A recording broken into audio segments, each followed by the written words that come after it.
عمرك قعدتي تفكري في نفس الفكرة 1000 مرة؟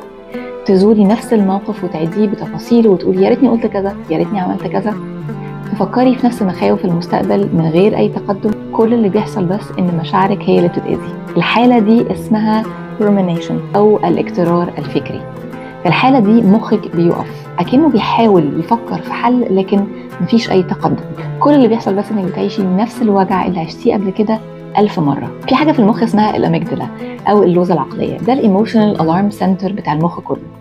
في وقت الاكترار الفكري الجزء ده نشاطه بيزيد جدا، وفي نفس الوقت البريفرونتال كورتكس نشاطه بيقل جدا. ده الجزء المسؤول عن اتخاذ القرارات المنطقية وحل المشاكل. العلم كمان أثبت إنه في حالة الاكترار الفكري أو التفكير المستمر في نفس الشيء over and over again هرمون الكورتيزول بيرتفع، وده ليه علاقة مباشرة بالتوتر النفسي.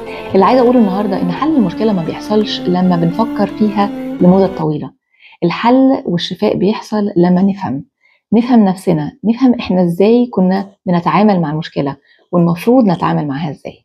لما نلاقي نفسنا داخلين في حالة التفكير المستمر دي او الاكترار الفكري، لازم نقف ونسمي الاشياء بمسمياتها. لازم نقول دي مش الحقيقة، ده اكترار. وممكن اسأل نفسي انا ممكن اعمل ايه دلوقتي، مش ليه ده حصل او كان المفروض اعمل ايه.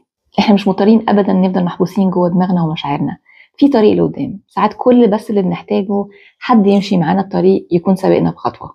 لو حابين تمشوا الطريق ده معايا من خلال خدمات اللايف كوتشنج، تواصلوا معانا على الصفحة أو على رقم الواتساب، وأنا أو الأسيستنت هنرد عليكم.